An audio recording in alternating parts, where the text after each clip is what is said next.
मेरा second day का लहंगा और ये मेरा मेकअप।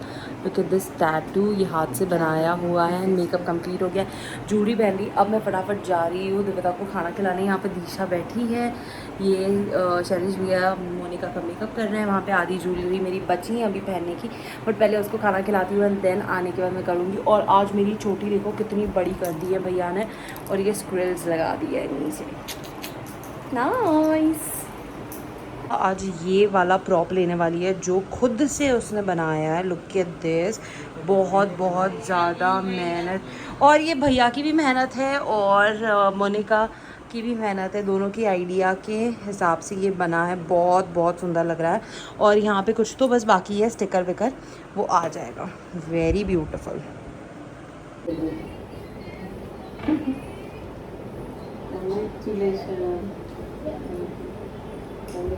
मम्मी जी फुल ट्रेन लगा था तुमको।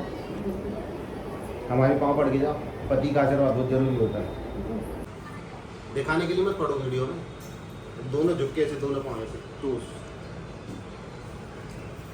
सदा सुहागन रहो।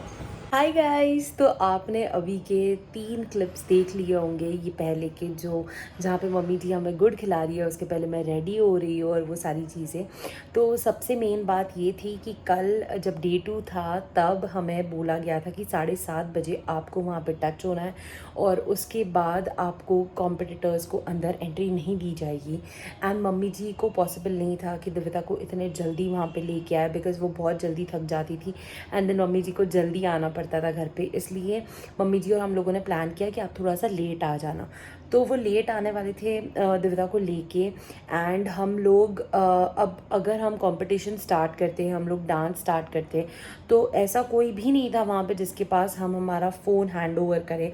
तो फिर आदित्य ने बताया कि तुम लोग एक काम करो, घर पे ही फ़ोन छोड़ के चले जाओ। बिकॉज़ इनफैक्ट हम फुटवेयर भी नहीं पहन के जा रहे थे, बिकॉज़ वहाँ पे कहाँ छोड़ेंगे फुटवेयर, कहाँ रखेंगे। दिव्यता क्रॉक्स पहन के आई थी, ओरिजिनल वाले क्रॉक्स, पहले दिन ही वो गायब हो गए। पता नहीं, एक क्रॉक्स तो मेरे को डांस करते करते दिखा, इसलिए मैंने उठाया और मम्मी जी के पास ला के दे दिया। डे 2 तो मम्मी जी को मैंने बोला कि मम्मी जी आप बिल्कुल इसके जूते उतारना ही मत वहाँ पे, ताकि मतलब कोई दिक्कत ही ना हो। एंड हम लोग तो बिना फुटवेयर के जा रहे थे वहाँ पे, that was a thing. And उसके बाद हम लोगों ने मोबाइल घर पे ही रखे। तो वहाँ की तो मेरे पास कोई भी क्लिप नहीं है, कोई भी क्लिप नहीं है। और मेरा ऑलरेडी बहुत ज़्यादा मूड ख़राब था, बहुत ज़्यादा मूड ख़राब। बिकॉज़ एक होता है ना कि डे 1 में जो मैंने सोचा था, मैंने जो आपको बोला कि मैंने डे 1 के लिए बहुत बहुत सुंदर लुक, लिटरली शैलेश भैया ने प्लान किया था वो, कि और मेरे को पता है उसमें बेस्ट ड्रेसअप मेरे को मिलता ही, बिकॉज़ उसके लिए मैं शैलेश भैया ने इतनी मेहनत करी थी, इतनी मेहनत करी थी कि मैं बता ही नहीं सकती आपको। एंड व्हाट हैपेंड कि जब हमारा लास्ट डे ऑफ प्रैक्टिस था, तब मैम ने, जो कोरियोग्राफर मैम थी, उन्होंने अनाउंस कर दिया कि आपको गुजराती गेटअप में ही आना है कंपलसरी। तो कहीं तो मैं कंफ्यूज हो गई, शैलेश भैया कंफ्यूज हो गए। तो हम लोगों ने सोचा कि that was a surprise outfit. अगर हम किसी को आउटफिट की आइडिया देते तो वो कॉमन होने की संभावना थी। तो इसलिए हम लोगों ने सोचा कि एक काम करते हैं, कल अगर मान लो वो लोगों को अपना आउटफिट नहीं पसंद आया और अगर उन्होंने डिसक्वालीफाई कर दिया तो फिर क्या करेंगे। इसलिए हम लोगों ने सोचा कि एक बार जो कमेटी वाले हैं उनसे अपन बात कर लेते हैं, उनको पूछते हैं कि हम लोग ऐसे ऐसे सोच रहे हैं, and then we can prepare for that. तो पहले दिन रात से ही मैंने 10:30 बजे से ये कुछ बात हुई और उसके बाद मैंने तुरंत कांटेक्ट करना स्टार्ट कर दिया कि मेरा कल का लुक ये है। मान लो अगर वो लुक वो अलाउ नहीं करते तो मेरे को ज़ीरो से सारी प्रिपरेशन करनी पड़ती थी लहंगा एंड ज्वेलरी के लिए। एंड ऑफ कोर्स ये लहंगे तो अपन रेंट पे ही लेते हैं, तो that is also a problem कि आप 11th आवर पे किसी को बोल नहीं सकते कि प्लीज़ आप मेरे लिए लहंगा दे दो या फिर ये सारी चीज़ें। बट उसके बाद मेरे को कुछ डाइसी रिस्पॉन्स मिला। मेरे को वो रात में पता ही नहीं चला कि एग्जैक्टली वो अलाउ करने वाले हैं कि नहीं। इनफैक्ट मैंने वो कोरियोग्राफर मैम तक पहुंचने की कोशिश करी, but there was a no proper reply from anyone. They were like हम कल सुबह बताएंगे, कल सुबह बताएंगे, अभी नहीं बता सकते, ये वो उनको कुछ डिस्कशन करना होगा। And then next day morning they said me कि पहले तो मना कर दिया उन्होंने कि नहीं वो नहीं चलेगा, बिकॉज वो थोड़ा सा गुजराती लुक में नहीं आता है। But I would tell you कि भैया ने एग्जैक्टली क्या प्लान किया था। नीचे वो मेरे को धोती बांधने वाले थे, उसके ऊपर जो कमर के वहाँ पे एक फ्लेयर होता है ना, बॉयज़ जो गरबा खेलते वक्त फ्लेयर होता है, फ्रिल जिसको बोली जाती है, वो रहने वाला था घेर। एंड अंदर से मैं कुर्ता पहनने वाली थी और उसके ऊपर से फुल ज्वेलरी एंड फुल दुपट्टा पहनने वाली थी, फुल कृष्ण जी का लुक एंड हैंडमेड फेटा पहनने वाली थी। बहुत बहुत सुंदर लगता था वो लुक और हमने ट्रायल भी करा घर पे। बट मेरे को नेक्स्ट डे मॉर्निंग एक बार फ़ोन आता है कि नहीं आप ये नहीं कर सकते बिकॉज ये गुजराती लुक में नहीं आता है। फिर सेकेंड टाइम फ़ोन आता है कि नहीं आप एक काम करो, आप तो ये कंटिन्यू करो, आप ये रख लेना। फिर मैंने और शैलेश भैया ने सोचा कि यार मान लो अब ये हाँ बोल रहा है, वहाँ पहुँचने के बाद अगर ऑन टाइम ये बोल देते कि नहीं आपको अलाउड नहीं है, ये लुक तो हम कंसिडर करेंगे ही नहीं, तो वो फालतू की मेहनत पानी में चली गई मान लो।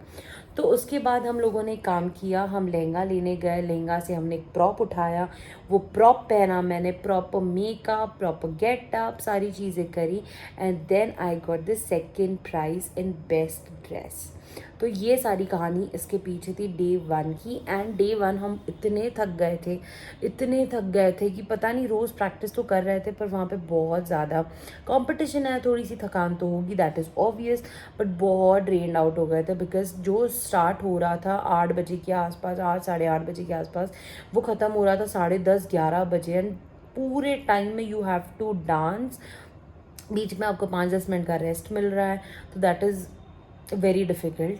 एंड मेरे लिए that was very difficult because after 5 years मैंने अपने खुद को चैलेंज करके मैं ये गरबा कंपटीशन में मैंने लाइफ में फ़र्स्ट टाइम किया है। एंड ठीक है, मेरे को फर्स्ट डे मिल गया एंड दैट टू मम्मी जी के हाथ से मिल गया, तो वो मेरे पे सोने का सुहागा था, तो that was different thing. Then second day क्या होता है कि शैलेश भैया ने मेरे लिए इतना सुंदर लुक, इवन मोनिका के लिए इतना प्यारा वो प्रॉप जो हाथ से, मैंने आपको इसके पहले दिखाया, वो हाथ से बनाया है वो लोगों ने बैठ के सुबह से, मतलब जिस दिन, मतलब कल हमारी कंपटीशन थी उसी दिन सुबह से वो दोनों बैठ के वो प्रॉप बना रहे। देन उसके बाद हम जब कंपटीशन में थे तो बेस्ट ड्रेसअप के लिए 4-5 लोगों को सिलेक्ट किया उन्होंने, उसमें से 3 लोगों को किया एंड देन उसमें मोनिका की, हमको फुल कॉन्फिडेंस था कि मोनिका का उसमें आ ही जाएगा, बट वो अनफॉर्चुनेटली वो नहीं आया। उसके बाद 10 लोगों को सिलेक्ट किया हम लोगों को फॉर बेस्ट डांस, उसमें मैं भी थी। उसके बाद 8 लोग किए उन्होंने, उसमें मैं भी थी। उसके बाद उन्होंने 6 लोग किए, उसमें मैं भी थी। और 6 में से उन्होंने 3 किए, उसमें मैं नहीं थी। बट आई टेल यू, मैं को खुद पे इतना कॉन्फिडेंस है कि मैं जब डांस, अगर मेरे पास कोई क्लिप होती ना, मैं आपको दिखा देती थी। मैं जो डांस कर रही थी ना, I was going with the beat and मैं प्रॉपर स्टेप फॉलो कर रही थी। तो मैंने ये डिसाइड किया कि अपने जगह पे थोड़ा सा कम स्पेस लेके अपन डांस करो, because garba is full of waves and moves, आपको आगे आगे बढ़ना रहता है। तो ये तब तक तो मैं रुकी नहीं बिकॉज दिविता वॉज फीवरिश, तो मेरे को घर पे आना पड़ा। Monica was waiting there. और मैंने जो वो ज्वेलरी लगाई थी पूरी, जो मैंने आपको दिखाई, जब मम्मी जी मेरे को गुड़ खिला रहे तब आपने देखा होगा, वो पूरी ज्वेलरी आप देखते, वो ज्वेलरी 9 पायल, जो मोटी पायल होती है, जो मम्मी जी की पायल है, मेरी पायल है, मोटी मोटी सिल्वर की पायल मेरे बालों में शैलेश भैया ने पूरा ड्रेप अप किया था। आपको पूरे पेंडोल में आप देखते, आपको कोई भी ऐसे नहीं मिलता कि जिसने वो ड्रेप अप किया है। एंड मतलब मैंने मोनिका से भी ये बात पूछी, मैंने मम्मी जी से भी ये बात पूछी कि मम्मी जी आपको कोई भी ऐसे लग रहा है कि जिसने ये लुक करके आया हो? तो mummy ji was like no. और प्रॉप्स का पहले दिन हो चुका था, देन ऑल्सो जिसने प्रॉप्स नेक्स्ट डे भी किए उनको भी मिला वापस। एंड जिसने डांस अच्छे से किया, जो बीट्स के, मैं आपको गारंटी देती हूँ, हमने 5 दिन जाके जो मेहनत करी है, दैट वॉज फुलिश। तो ये चीज़ है, तो उससे मेरा थोड़ा सा मूड ऑफ हो गया कि यार इतना out of the track, out of the comfort zone जाके मैंने वो ज्वेलरी सिर में लगाई, इतनी बड़ी चोटी लगाई, मेकअप इतना किया, इतना बड़ा टैटू वैटू बना के, शैलेश भैया ने इतनी मेहनत करी, मोनिका ने प्रॉप बनाया यार घर पे बैठ के, वो भी, तो दैट वाज वर्थलेस। तो वो चीज़ हुई, थोड़ा सा हम लोगों को डाउट है कि what exactly happen, we don't know. But हम लोगों को एक्सपेक्टेशंस था कि हम दोनों को at least third position, second position मिलनी ही चाहिए थी, बिकॉज वहाँ पे ऐसे कॉम्पिटिटर नहीं थे कि जो ऐसा लुक लेके आए हैं, जो नॉर्मल लहंगा चुन्नी एंड यहाँ का मांग टीका and everything that was normal. Out of the track जाके जो कर रहा है उसको कॉम्पिटिटर बनाओ ना आप. That was not the thing. अब इट्स ओके, हो गया सो हो गया, मज़ा आया एंड खुद को चैलेंज करके मज़ा आया गरबा के लिए. So that's it. और दूसरे दिन की मेरे पास कोई भी क्लिप नहीं है एंड अगर मेरे को मिलती है तो मैं नेक्स्ट व्लॉग में ज़रूर लगाऊंगी. And that's it. मैंने बस अपना हार्ट आउट बोल दिया, सारी चीज़ें बता दी. That's it for today. मैं किसी से पिटी नहीं मांगती हूँ, ना मैं किसी से, बस मेरी दिल की बात बताती हूँ कि हम लोगों ने मेहनत करी, हम लोग उस चीज़ के काबिल थे, लास्ट तक हम लोगों को सिलेक्ट किया गया, उसके बाद हमको प्राइज़ लाइक हमको कंसिडर नहीं किया गया. तो that was a bit sad thing. So that's it for today guys. Please like share and subscribe my channel. ऐसे ही चीज़ें आपको मैं बताती रहूँगी जो अपने लाइफ में होती है. And that's it for today. कल कन्या भोज है, उसकी प्रिपरेशन कल सुबह से स्टार्ट हो जाएगी, तो आई ज़रूर मैं तुम्हारे साथ शेयर करूँगी. बाय.